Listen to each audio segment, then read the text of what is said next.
plonger dans une bulle de sérénité, rendez-vous donc dans l'un des tout nouveaux spas parisiens. Les spas d'aujourd'hui ne se veulent plus uniquement curatifs, ils soignent également leur look. Au hammam L'Essentiel, par exemple, la décoration est 100% marocaine.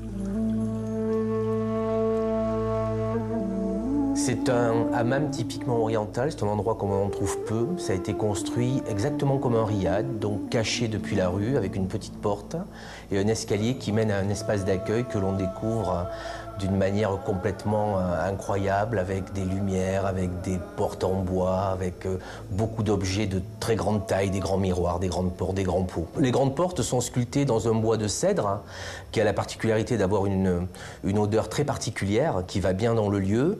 Les plafonds que vous voyez au-dessus sont des anciens plafonds à caissons, comme on retrouvait dans les riads. Ça servait à donner un peu plus de volume dans les pièces et éventuellement à pouvoir suspendre un lustre de très très grande taille puisqu'on arrive à décaisser la hauteur de ce plafond.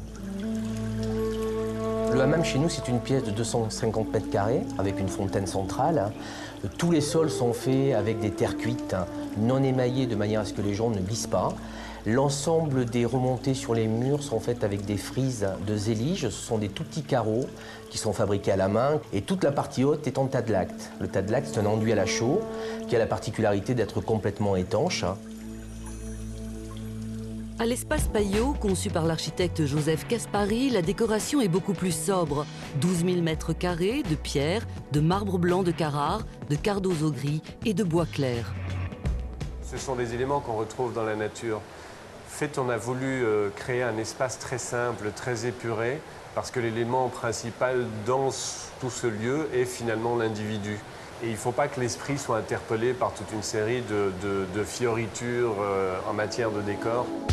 Hammam, sauna, jacuzzi, gymnase et cabine de soins s'articulent autour d'un élément central, une piscine un peu particulière. La particularité de cette piscine est qu'elle est complètement équipée de zones expérience. Il y a 2 cols de cygne, il y a des zones de massage avec massage mural et massage au fond de l'eau. Il y a un contre-courant, ce qui fait que cette piscine de 14 mètres à un moment donné devient infinie et est en fonction de votre condition physique. Et puis il y a une particularité, c'est qu'il y a de la musique sous l'eau. Un élément sensoriel supplémentaire qui vient s'ajouter à la chromathérapie expérimentée en piscine. Toutes ces couleurs procurent surtout un effet, je dirais pas qu'il y ait tout de suite une fonction thérapeutique. Par rapport à la couleur qu'on trouve dans la piscine, vous n'allez pas nager plus vite quand il y a du rouge que quand il y a du bleu. Mais je dirais que c'est ces effets changeants qui font que c'est un volume qui est autour de vous. Vous êtes un élément au sein du volume. Ce décor très minimal fait écho aux soins proposés. L'un des points forts de la marque, les soins à base de minéraux, la lithothérapie. Alors la lithothérapie, c'est la thérapie par les minéraux. Donc j'utilise moi par exemple une vingtaine de minéraux pour leurs effets sur certains organes. Et donc je les utilise en massage, ou bien sur l'organe concerné, ou bien sur les zones réflexes de cet organe.